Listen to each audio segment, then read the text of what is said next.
I'm just asking you, if based on the numbers, more Germans died than Brits in World War II, did that mean that the British were wrong in World War II? Because they did. Many more Germans died than Brits. Based on the numbers, does that mean that Britain was wrong in World War II? Britain wasn't bombing civilians.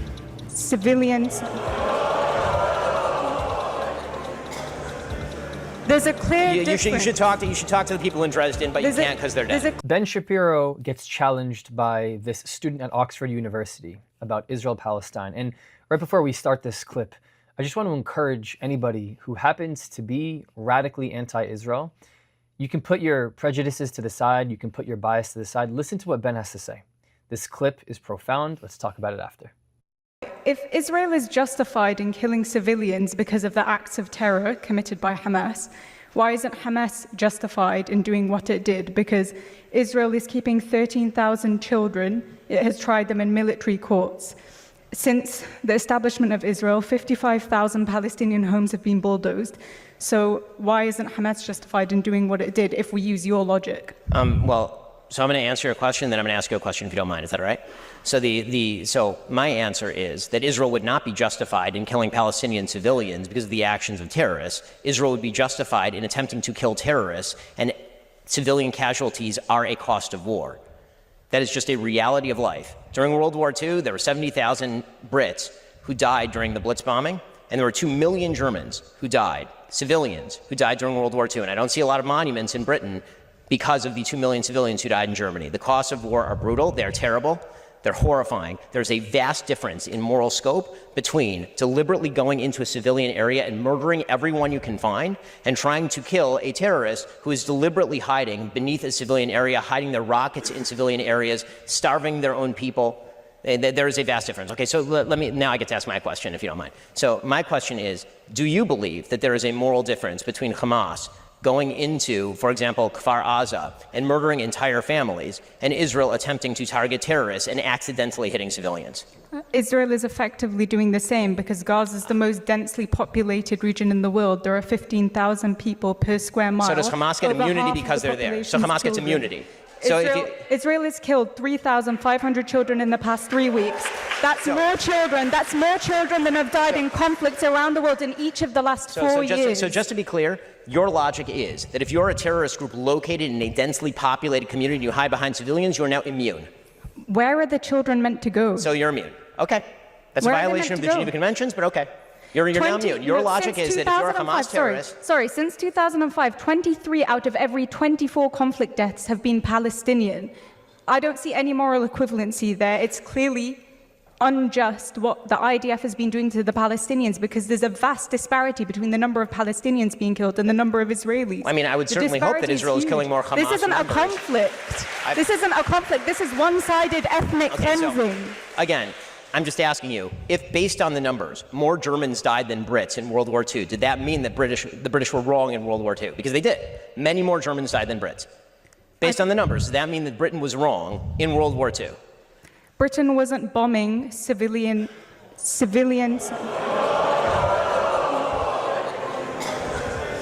There's a clear difference. You should talk to the people in Dresden, but you can't because they're dead. There's a clear difference. I agree that war is horrible, but this is not a just war. What Israel is doing is not a just war. There is a difference between fighting the Nazis. So it is not a just war. Fighting the Nazis. It is not a just war when you fight a war against people who murder 1,500 of your civilians and take 233 of them, at last count, captive into tunnels. It is not a just war to obliterate them. Please name a just war. Israel's been killing civilians for the past 75 years, and there was no headlines about it, and nobody said that the Palestinians were Israel justified does not purposefully kill civilians. Palestinian terrorists do. Israel has not purposefully killed civilians. Are you willing to stand by that statement? If Israel put down its guns tomorrow, there would be a second Holocaust. If the Palestinians put down their guns tomorrow, there would be a Palestinian state.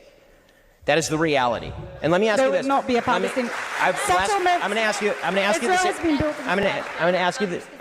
you the last question, the same question I asked her. Which part of Palestine is occupied? the entirety of Palestine. There we But go. I'm not Thank you calling once for again. the destruction of Jews. I I'm calling- appreciate you expressing your full genocidal intent Why- for the Jewish people living between the river. Why and is it genocidal to call for a state that is not apartheid? You can have a state where all citizens have equal rights, Jews and Muslims. I'm sure that's going to go amazingly That's not genocidal. under the same people who are governing the Gaza Strip, where currently zero Jews live. Of time, can we move on to the next question, please?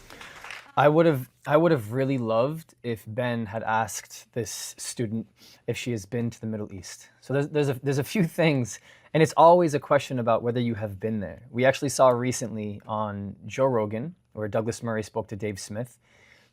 And Douglas basically hit him with the question that I've been talking about since the outbreak of October 7th, where we've seen so many people from across the world, those who have zero skin in the game, people who have really never spoken up about Israel-Palestine. And if you scroll into these people's feeds, you just go into their Instagram social profiles, you can see that they've never posted about the conflict before.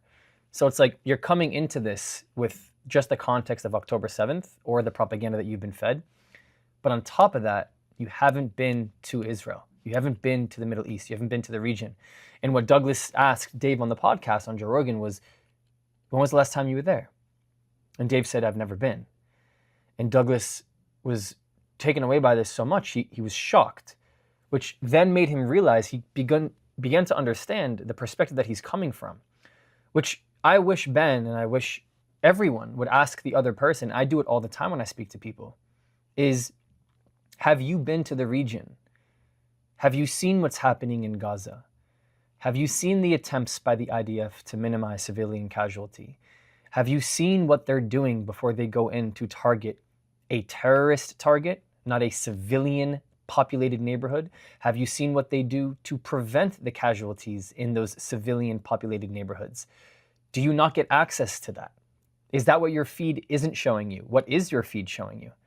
They say that there's always two sides to a story, and there always is two sides to a story. I believe there's a Palestinian side, and I believe that there's an Israeli side. And I believe that I have a lens into what the Middle East is like because I live there and I experience it. I say this all of the time, but I think I would be doing a big disservice to the conflict between Pakistan and India and its historical roots, its political differences, territorial disputes, wars and regime changes and land swaps and population exchanges. I would be doing a disservice to that conflict and to that conversation because I don't have a lot of information about it, enough to feel that I would be able to publicize my deep views about this. And I always see the same talking points when people talk against Israel. Every single day, there's this new set of arbitrary numbers being pulled out from the Gazan Health Ministry, which at this point we know is run by Hamas. These numbers, because they're so large, they're arbitrary, they're large enough where these arbitrary numbers are able to be used as talking points. It's a new tweet, it's a new stat, it's a new statistic, it's a new sign, it's a new slogan, it's a new chant, it's a new wave for the anti-Israel camp to just start throwing these numbers out. We've seen recently that actually over 70% of the people that have been killed within this war inside of the Gaza Strip are middle-aged men.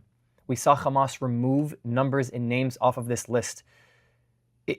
It just goes against everything that they claim about these tens of thousands of kids and children. And where were the outcries for the tens of thousands of kids in World War II? Where are the outcries for the tens of thousands of kids in Darfur? Where were the outcries for those in Algeria? Where were the outcries for those in Yemen? Where?